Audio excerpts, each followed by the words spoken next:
Welcome everyone समस्त को आज वीडियो रे अनेक अनेक स्वागत। आज आम मैंने शिशु महोत्सव सुरभीर वितर्क प्रसंग कृत्रिम बुद्धिमत्ता आर्टिफिशियल इंटेलिजेंस AI शिक्षण शिक्षादान रे शिक्षकों भूमिका नहीं पारिब कि वितर्क उपर आलोचना करवा। तुम्हें मैंने जानी प्रतियोगिता रे तुम मानू समय दि जाए एवं वितर्क तुम मानकर समय अच्छी 5 मिनिट। पिला माने मोर देह खराब अच्छी तेणु मु सठिक पिच रे आज वीडियोटी करि पारु नाही। तुम जिते बेले वितर्क करिवो पिच रो बहुत आवश्यकता अच्छी, बहुत गुरुत्वपूर्ण। हाई पिच लो पिच कहला बेले तुम मानक देबाकू पड़िबो, तेणु तुम माने वीडियोटी देखिनियो एवं जिते बेले वितर्क करिवो सेते बेले को पिच सहित करिवो। तो चलंतु वीडियोटी देखिनबा। ध्यान मूलम गुरुमूर्ति पूजा मूलम गुरुपदम मंत्रमूलम गुरुवाक्यम मुख्यमूलम गुरुकृपा। वरेण्य विचारक मंडली पूज्यसु गुरुजन मंडली यंतेषु ज्ञानी मंडली एवं मोर प्रतिभागी सहयोगी भाई और भौणी माने आज आलोच्य तर्क प्रसंग कृत्रिम बुद्धिमत्ता आर्टिफिशियल इंटेलिजेंस AI शिक्षण शिक्षादान रे शिक्षकों भूमिका नहीं पारिब कि वितर्क रे मु यार विपक्ष रे मत व्यक्त करने को जाऊँगी। जार ना रे ही कृत्रिमता रही से वास्तविक शिक्षादान रे शिक्षकों भूमिका ग्रहण करें। पौराणिक काल प्रचलित गुरु शिष्य परंपरा जहाँ विश्वास और सम्मान को नहीं गठित ताहार स्थान ही कृत्रिम बुद्धिमत्ता नहीं पार हास्यास्पद। शिक्षण शिक्षादान केवल बही को आधार कर तथ्य और ज्ञान आहरण करने नुहे। जदि केवल तथ्य को आधार कर शिक्षण परिवेशित होता ताहले होई पारे कृत्रिम बुद्धिमत्ता AI ठार उत्कृष्ट केही होई पारि न थांते।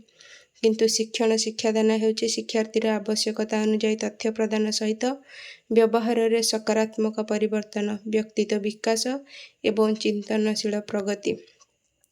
श्रेणी गृह रे शिक्षकों स्थान अपरिवर्तनीय। शिक्षक हेउछंती अभिभावक परे द्वितीय अभिभावक।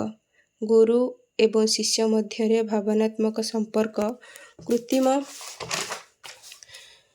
बुद्धिमत्ता पाखरे न थाए, कारण यह जड़े मनुष्य अन्य जड़े मनुष्य मध्य अदृश्य संपर्क।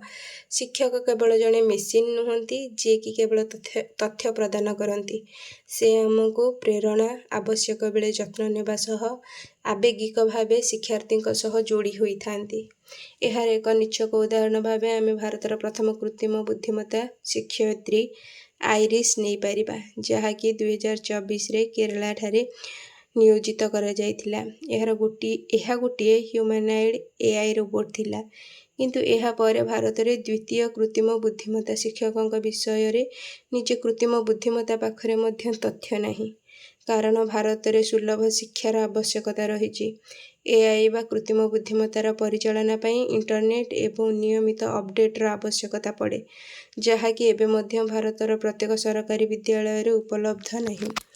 आज डिजिटल दुनिया रे AI संपूर्ण भाव अनावश्यक न हेले मध्य शिक्षकों भूमिका नेबा युक्तियुक्त मध्य नुहे। हाँ, यह शिक्षकों को विभिन्न उपाय साहाय्य करिबार एक शक्तिशाली उपकरण अटे। प्रकृत शिक्षादान अपेक्षा प्रशासनिक कार्य तथ्य विश्लेषण कार्य रे AI व्यवहार हेला बेले शिक्षक भावनात्मक समर्थन सामाजिक और नैतिक शिक्षा चरित्र विकास प्रगतिशील चिंतन और मार्गदर्शक भावे कार्य संपादित करिथांती, जहार भूमिका अपरिवर्तनशील। धन्यवाद। शिशु महोत्सव सुरभीर आउ जहाँ भी कंपटीशन अच्छी तार जो भी सब टॉपिक अच्छी से विषय रे तुम मानकर वीडियो गुड़िक आसो, से तुम मैंने वीडियो सहित जोड़ी रही था। वीडियोटी संपूर्ण भाव में देखि समस्त को अनेक अनेक धन्यवाद।